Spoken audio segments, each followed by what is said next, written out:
Rangers में भर्ती होने के लिए क्या सर रिटन टेस्ट में क्वालिफाई करने वाले बच्चे कितनी तैयारी करते हैं, किस तरह से पढ़ते हैं, किन किन बुक्स को कंसल्ट करना पड़ता है।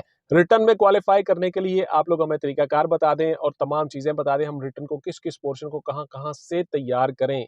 रेंजर्स में भर्ती होकर सिपाही तो क्या हम सब इंस्पेक्टर बन सकते हैं और उसकी तैयारी किस तरह से है। आज की वीडियो में तमाम चीजें बताऊंगा जी। आपने रेंजर्स में किस तरह से भर्ती होना है, क्या क्या चीजें आपने तैयार करनी है और किन किन चीजों पे आपने फोकस करना है ताकि आप आसानी के साथ रेंजर्स में भर्ती हो जाओ। रेंजर्स में सिपाही भर्ती होकर आप सब इंस्पेक्टर भी बन सकते हो और इंस्पेक्टर और डिप्टी सुपरिटेंडेंट रेंजर्स बन सकते हो। तो ये सारी चीजें आज की वीडियो में बताऊंगा जी, गौर से देखते रहिएगा। अस्सलाम वालेकुम व्यूअर्स, मैं रजा बुखारी हूं और आप देख रहे हैं बुखारी स्पीक्स यूट्यूब चैनल। तो इस चैनल पे आपके लिए मैं मुख्तलिफ सर्विस ओरिएंटेड वीडियोस बनाता हूं और आपको बताता हूं कि आपने वो जॉब किस तरह से हासिल करनी है जो आपकी डिजायर जॉब है। तमाम तरीकाकार आज की वीडियो में बताऊंगा जी, गौर से सुनते जाइएगा। आप लोगों ने रिटन में क्वालिफाई किस तरह से करना है। आज की वीडियो सिर्फ और सिर्फ रिटन के बारे में होगी कि रेंजर्स में बतौर सिपाही जवान भर्ती होने के लिए आप किस तरह से तैयारी करोगे रिटन की। तो पोर्शन सुनते जाइएगा। आपने 4 पोर्शन तैयार करने हैं। फर्स्ट ऑफ ऑल आपने एकेडमिक्स का पोर्शन तैयार करना है, उसमें आगे 2 पोर्शन है।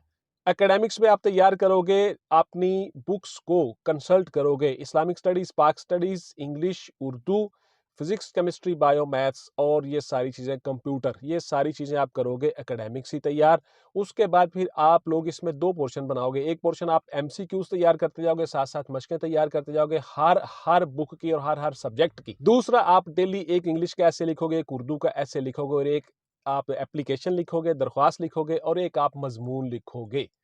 ये सारी चीजें साथ साथ रोजाना करनी है जब तक आपका एग्जाम नहीं हो जाता। सुबह शाम एक टाइम टेबल बना लें, एक शेड्यूल बना लें, उस शेड्यूल के मुताबिक चलें। आप इंशाल्लाह ताला रेंजर्स में भर्ती हो जाओगे। और फिर आप ये समझें कि आप रेंजर्स में सिपाही भर्ती होने जा रहे हो, लेकिन सब इंस्पेक्टर का भी आपने साथ ही एग्जाम देना है। आप एक टाइम में 2 एग्जाम भी दे सकते हो और सब इंस्पेक्टर की वैकेंसीज भी आने वाली हैं रेंजर्स में।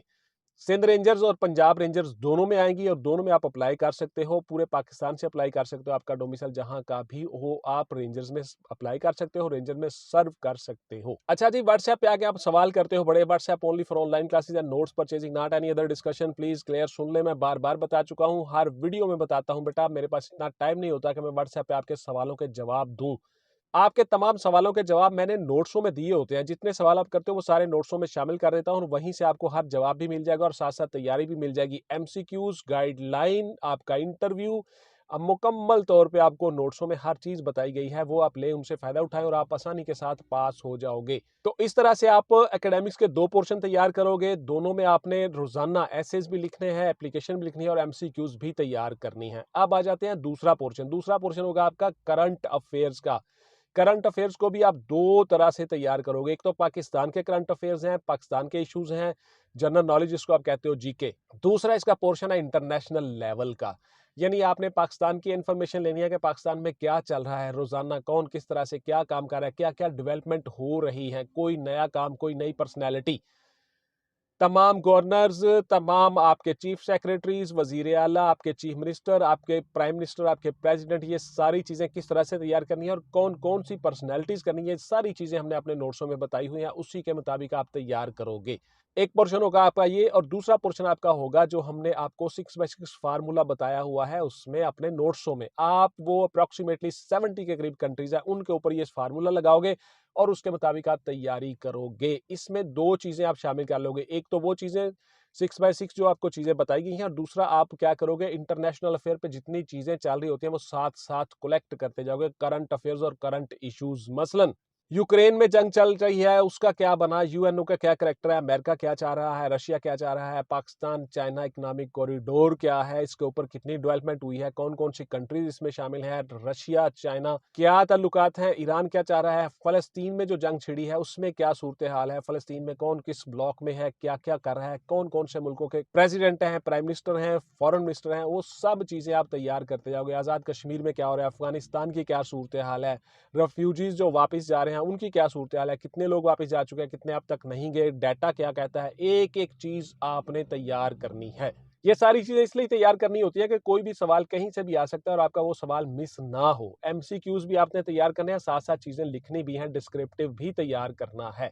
तो आप लोगों ने इंटरनेशनल लेवल का और पाकिस्तान लेवल का एक-एक एसेस भी तैयार करते जाना रोज़ाना। उसके लिए ज़रूरी है कि आप अखबार पढ़ो। अखबार में आप एडिटोरियल पेज ले लो और 1 हफ्ता पूरा उस एडिटोरियल के पेज के जितने आपके टॉपिक आए हुए हैं, इंग्लिश में भी, उर्दू में भी, वो सारे के सारे साथ-साथ तैयार करते जाओ। 8, 10, 15 टॉपिक होते हैं, 20 तक टॉपिक होते हैं। उन टॉपिक को रोज़ाना 1-1, 2-2 टॉपिक आप तैयार करते जाओ। आपका आसानी के साथ पेपर तैयार हो जाएगा। अब जी उसके बाद आप लोगों ने रिटन के साथ-साथ आप ये समझ लें कि आपका इंटरव्यू की भी तैयारी हो रही है और इंटरव्यू भी साथ-साथ तैयार हो रहा है। ये पोर्शन आपके तैयार हो गए। अब आपने रोज़ाना एमसीक्यूज़ बनाने के साथ-साथ आपने नोट्स तैयार करने हैं और उन नोट्सों को डेट वाइज़ और दिन वाइज़ लिखना है। ये सारी चीज़ें नोट्सों में बता चुका हूँ। उसी के मुताबिक तैयारी करनी है। आपको पता हो किस दिन क्या डेवलपमेंट हुई थी और दुनिया में क्या हुआ था, पाकिस्तान में क्या हुआ था। इस तरह से आप रिटन में क्वालीफाई कर जाते हो। रिटन के लिए चौथा पोर्शन आपका क्या है? आप तमाम मुल्कों को जो 6 बाय 6 फार्मूला हमने बताया हुआ है, उस फार्मूले के मुताबिक नोट्स तैयार करोगे। उस पोर्शन में से अप्रॉक्सिमेटली आपके 20 के करीब क्वेश्चंस आ जाते हैं। तो अगर आपने वो पोर्शन अच्छी तरह से तैयार कर लिया तो आप ये समझो कि आपके 20 मार्क्स आ गए।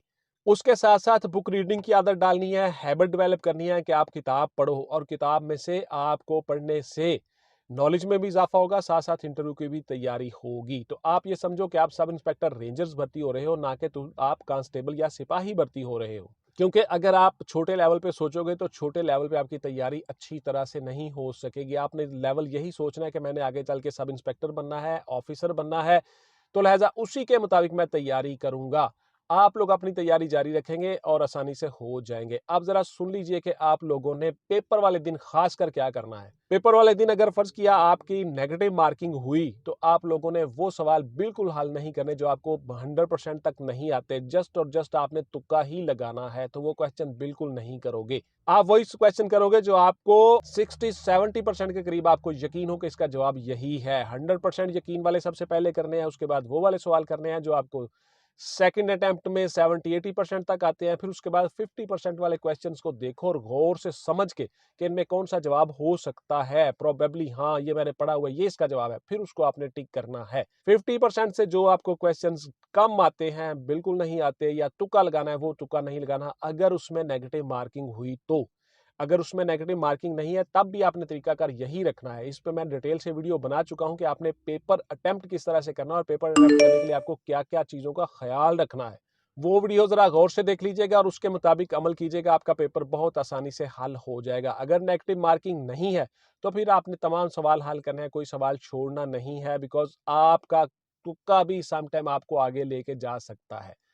अब आपका सवाल होता है कि सर कितनी वैकेंसीज़ है और कितना मेरिट बनता है? इसका मेरिट क्या होगा? कितने नंबरों वाला पास होगा? इस पे मैं बता चुका हूँ डिटेल के साथ, फिर से सुन लीजिए। हर वीडियो में बताता हूँ कि आप लोगों को डिपेंड करता है सीट्स की तादाद के ऊपर और कैंडिडेट्स की तादाद के ऊपर। मिसाल के तौर पर 200 सीटें हैं, फ़र्ज़ किया, तो आपने 200 सीटों में से बेशुमार बच्चे पास हो गए रिटन में, उसके बाद इंटरव्यू में फाइनल आपके नंबर लग गए इंटरव्यू रिटन के बाद आपकी लिस्ट बन गई 500 बंदों की, मिसाल के तौर पर।